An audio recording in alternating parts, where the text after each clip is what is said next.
کے لیے ایسا موضوع دیا گیا ہے جس کا احاطہ کرنا ناممکن ہے۔ یہ اتنا طویل رستہ ہے جس کی کوئی حد نہیں۔ یہ ایسا سمندر ہے جس کا کوئی کنارہ نہیں۔ یہی تو وجہ ہے کہ آج تک کوئی محدث، کوئی مفکر، کوئی مدثر، کوئی مفسر، کوئی مبلغ، کوئی قلمکار، کوئی فنکار، کوئی نامہ نگار یہ دعویٰ نہیں کر سکا کہ میں نے رسول اللہ صلی اللہ علیہ وسلم کی سیرت کو اپنے انداز میں عطا کر لیا ہے۔ یقین جانے کہ اگر یہ زمین و آسمان و ما فیہا آپ صلی اللہ علیہ وسلم کی سیرت کو بیان کرنے لگے تو دنیا تھک سکتی ہے، سمندر خشک ہو سکتے ہیں، اشجار کے قلم اور پتے ختم ہو سکتے ہیں، لیکن میرے نبی کی شان رسالت پوری نہیں ہو سکتی۔ تو پھر میری کیا مجال ہے کہ میں اس کالی کملی والے کی شان رسالت کو بیان کروں کہ رسول اللہ صلی اللہ علیہ وسلم پر لب کشائی کرنا سورج کو چراغ دکھانے کے مانند ہوگا۔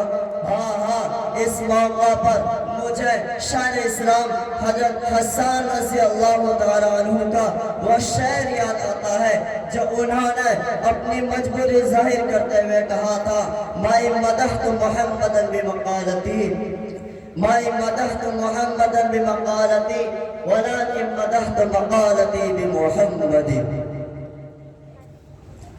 میرے عزیز بھائیوں، مجھے کچھ سمجھ میں نہیں آتا کہ میں کہاں سے بات شروع کروں۔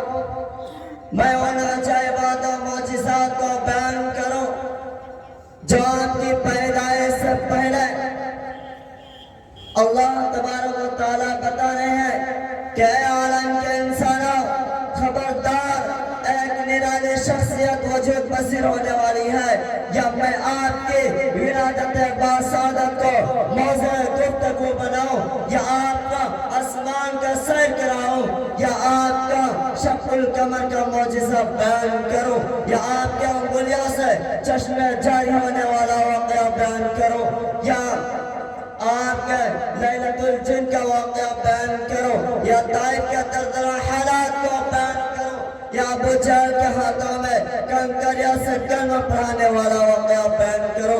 اور اس وقت جو ابھی کچھ ہوگا میں اس کو بیان کرنے کی کوشش کروں گا۔ آپ پہلے ابتدائی اولاً اپنی رش کی طرف آئیے کہ اس بنانے والے نے سب سے پہلے کی چیز کو بنائی، اس خالق کون و مکان نے سب سے پہلے کی چیز کو پیدا کیا۔ آقا مدنی صلی اللہ علیہ وسلم کا فرمان ہے، اول ما خلق اللہ نوری، کہ اللہ رب العزت نے میرے نور کو پیدا فرمایا۔ میرا عزیز بھائیوں، آپ نظر کیجئے والد محترم عبداللہ کی طرف۔ جب آپ کی پیدائش ہوئی ہے، ملک شام کے تمام یہودیوں کو اس کا علم ہو جاتا ہے اور وہ شور مچانے لگتے ہیں کہ آخری نبی پیدا ہونے والے ہیں۔ سبحان اللہ، کیا شان تھی رسول اللہ صلی اللہ علیہ وسلم کی۔ پھر جب عبداللہ جوان ہونے کے بعد طرح طرح کے عجائبات دیکھنے لگے تو حیران و پریشان ہو کر ایک روز عبد المطلب سے عرض کرتے ہیں، اے ابا جان، اگر میں جس جگہ میں بیٹھتا ہوں وہاں سے سلام کی آوازیں آتی ہے، اے ابا جان، اگر میں سوکھی گھاس پر یا سوکھے درخت کے نیچے بیٹھتا ہوں تو وہ سرسبز و شاداب ہو جاتے ہیں۔ اے میرا ابا جان، اگر میں پتھروں سے گزرتا ہوں تو وہ موم بن جاتے ہیں۔ اے میرا ابا جان، ہر سمت سے سلام اور داد کی نغمہ سنائی دیتی ہے۔ عبد المطلب نے جواب دیا، بیٹا بشارت ہو آپ کے واسطے کہ تمہاری پشت سے کوئی نرالی شخصیت وجود پذیر ہونے والی ہے جو پورے عالم کو چمکائے گی۔ میرے عزیز بھائیوں،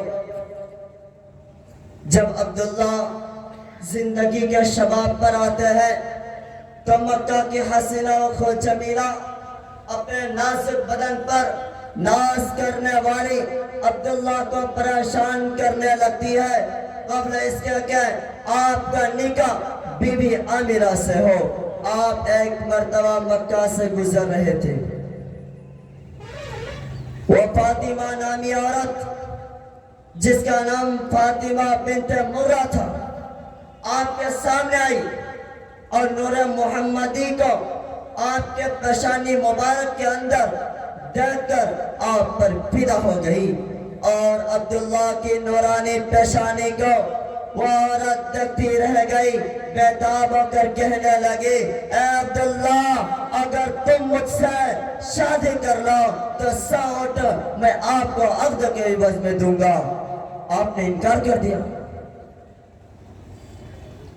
گویا کہ آپ نے اس کے دل کو جلا کر خاک کر دیا۔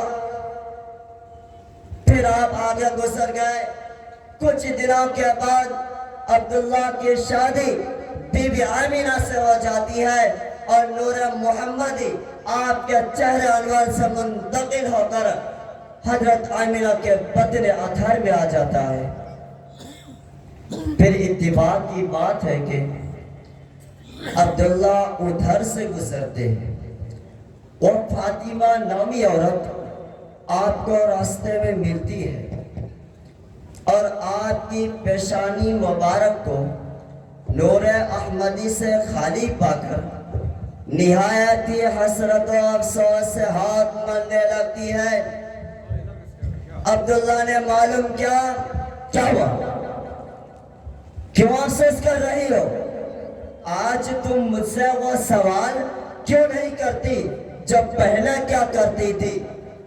اس نے جواب دیا اے عبداللہ مجھے آپ کی تمنا اور تلاش نہیں تھی بلکہ مجھے اس نور کی ضرورت تھی جو آپ کے پیشانی مبارک میں چمک رہا تھا۔ اے عبداللہ میں تو اس حسن کو چاہتی تھی جس کو دیکھ کر دنیا کی حسین و خوبصورت لڑکیاں آپ پر فدا ہوتی تھی۔ اے عبد المطلب کے بیٹے میں تو اس کو چاہتی تھی جس کے وسیلے سے لوگوں کی دعائیں قبول ہوا کرتی ہیں۔ اے عبد المطلب کے بیٹے میں تو اس روشنی کو چاہتی تھی جس کے سامنے چاند و سورج مانگا پڑ جاتے تھے۔ اے عبداللہ اب میں تیرا کیا کروں، وہ جس کی امانت تھی اس کو مبارک ہو۔ میرے عزیز بھائیوں، یہ عورت پاگل نہیں تھی، نہ یہ دنیا سے رغبت رکھنے والی تھی، نہ اس کی نفسانی خواہشات اس پر غالب تھی، بلکہ اصل بات یہ ہے کہ یہ عورت محمد رسول اللہ صلی اللہ علیہ وسلم کی عاشقہ تھی۔ لوگوں، یہی ایک عورت آپ پر فدا نہیں ہوئی بلکہ نور محمدی کے محروم رہنے سے آپ تقریباً 200 وحشت و جنون میں مبتلا پڑی۔ پھر جب آپ صلی اللہ علیہ وسلم بطن مبارک میں تشریف فرما تھے، آپ کی والدہ کہتی ہے کہ اگر میں تھکتی تھی تو خوشبو سے ہمارا گھر معطر ہو جایا کرتا تھا اور چاند و سورج مجھ کو سجدہ کرتے نظر آتے تھے۔ حضرت آمینہ کا بیان ہے کہ اسی چند باتوں پر میں اپنا تقریر ختم کرتا ہوں ایک شعر کے ساتھ۔